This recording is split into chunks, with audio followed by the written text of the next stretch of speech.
Hi friends, इस video में हम बात करेंगे बाबर द्वारा लड़े गए युद्ध के बारे में, जो एक ट्रिक के रूप में होगा। तो शुरू करते हैं आज के वीडियो को। बाबर का पूरा नाम जहीरुद्दीन मोहम्मद बाबर था। बाबर को फरगना का शासन उसकी दादी दौलत बेगम की वजह से मिला था। बाबर भारत में मुगल वंश की स्थापना करने से पूर्व फरगना का शासक था। बाबर ने 1507 में बादशाह की उपाधि धारण की थी। बाबर की भारत में शासनावधि थी 1526 से लेकर 1530 तक।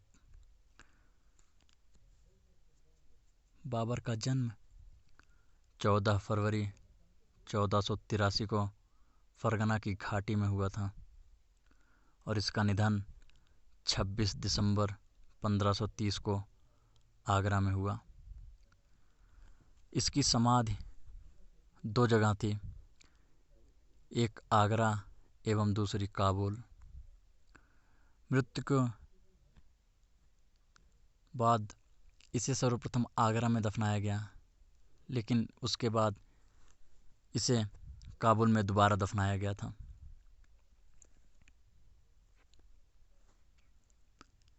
बाबर के पिता का नाम उमर शेख मिर्ज़ा था एवं इनकी माँ कुतलुग निगार खानम थी। तो अब हम शुरू करते हैं बाबर के द्वारा भारत में लड़े गए युद्ध। तो इसका एक सिंपल सा ट्रिक है, जो है पानी का खान चाँद का घाघरा। इसमें जो बीच में वर्ड का है उसका कोई मतलब नहीं है, लेकिन याद रखने के लिए ये सिंपल होगा कि हम इसे पानी का खान और चाँद का घाघरा कहें। तो शुरू करते हैं आज के ट्रिक बाबर के द्वारा लड़े गए युद्ध के बारे में। पानीपत का प्रथम युद्ध 1526, जो कि 21 अप्रैल 1526 को सुल्तान इब्राहिम लोदी के खिलाफ लड़ा गया था। इस युद्ध में बाबर विजयी रहा था। इस युद्ध में बाबर ने तुलगुम युद्ध प्रणाली अपनाई थी, जो उसने उज्बेकों से सीखी थी। अब आते हैं दूसरे युद्ध खान पे, जो कि खानवा के नाम से जाना जाता है। खानवा का युद्ध 1527। यह युद्ध 17 मार्च 1527 को लड़ा गया था, जो कि मेवाड़ के शासक राणा सांगा के खिलाफ था।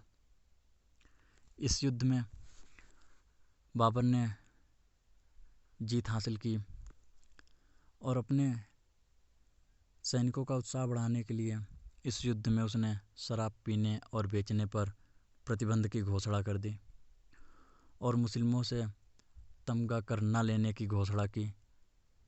तमगा कर एक प्रकार का व्यापारिक कर था। इस युद्ध में पहली बार बाबर ने धर्म युद्ध का नारा दिया, जिसे जिहाद के नाम से जानते हैं, और इस युद्ध के बाद बाबर ने गाजी अर्थात दानी की उपाधि ली।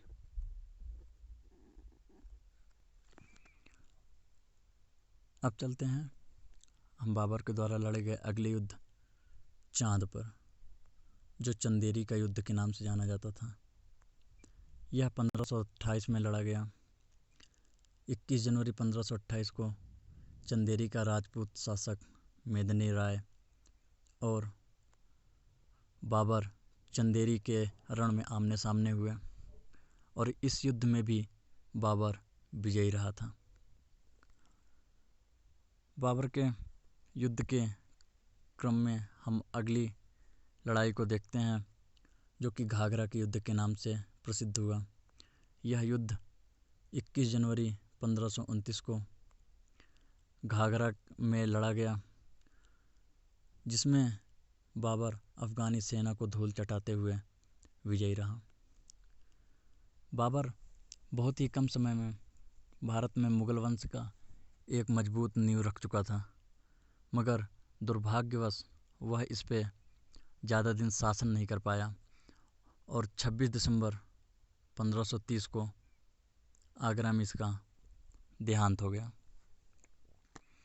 मौत के बाद उसे पहले आगरा में दफनाया गया, लेकिन 9 वर्षों के बाद उसे बाग एक बाबर काबुल अफ़गानिस्तान में दफना दिया गया। तो दोस्तों हम चलते हैं आज के सवाल पे। आज का सवाल ये है, ऐसा कौन सा शासक था जिसका जन्म, मृत्यु और अंतिम संस्कार अलग अलग महाद्वीपों में हुआ? ऐसा कौन शासक था जिसका जन्म, मृत्यु और अंतिम संस्कार अलग अलग महाद्वीपों में हुआ? आप सही जवाब कमेंट बॉक्स में दे सकते हैं। सो दोस्तों, अगर आपको ये वीडियो पसंद आया हो तो इसे लाइक, कमेंट और अपने दोस्तों के साथ सब्सक्राइब ज़रूर करें।